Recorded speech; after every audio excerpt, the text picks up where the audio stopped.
Nope. Here we are on the W's. Walking, wakeboarding, volleyball. I love this. It's similar to volleyball, but it's actually played on something like a squash court. You've got things like water polo, you've got water skiing, you've got wrestling, you've got weightlifting, you've got the wall sits, you've got weights, and of course you've got the warm-up. I still can't get over volleyball. It is an actual sport. I thought when I saw this thing called volleyball, I thought it must be for Wallies. I'm in. Excellent.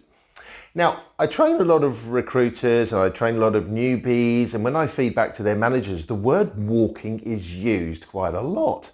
And it's used in the context of where people are trying to run before they can walk. And it's almost as if they're trying to rush things, miss out the basic steps, or they're trying to cut corners.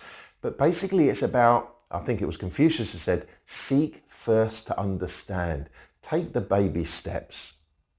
And then of course, there's weights. Now look, weights aren't everybody's cup of tea down the gym, and some people would argue that the only weight you need is your own body weight. Well, in my case, I was hoping for something just a little bit lighter. But the thing is with weight, it's about how much weight are you putting into your job? How much weight, how much effort are you putting into the calls? Are you being a lightweight when you approach your calls and therefore being ride roughshod over by the clients and the candidates? Are you becoming a pushover because there's no intensity there? Or are you approaching your calls like a big power lifter?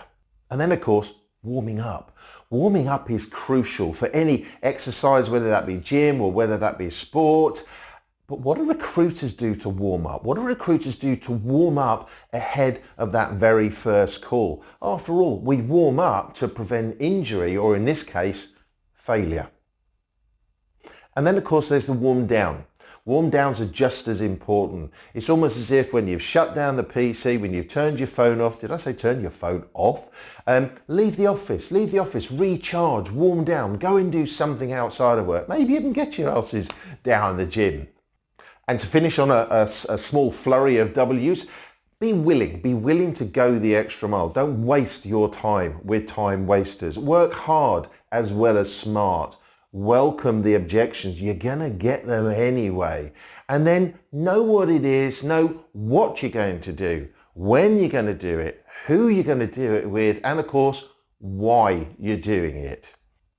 Avoid woolly words. Be more positive, avoid the sort of the negativity, worry less wherever you can, and admit when you're wrong, watch out for the warning signs, and of course be willing to make those changes and be willing to make those improvements. And finally, if you do actually go way beyond what it is that your customers, your clients and your candidates are expecting of you, they'll be wise. They will be wise to use you again.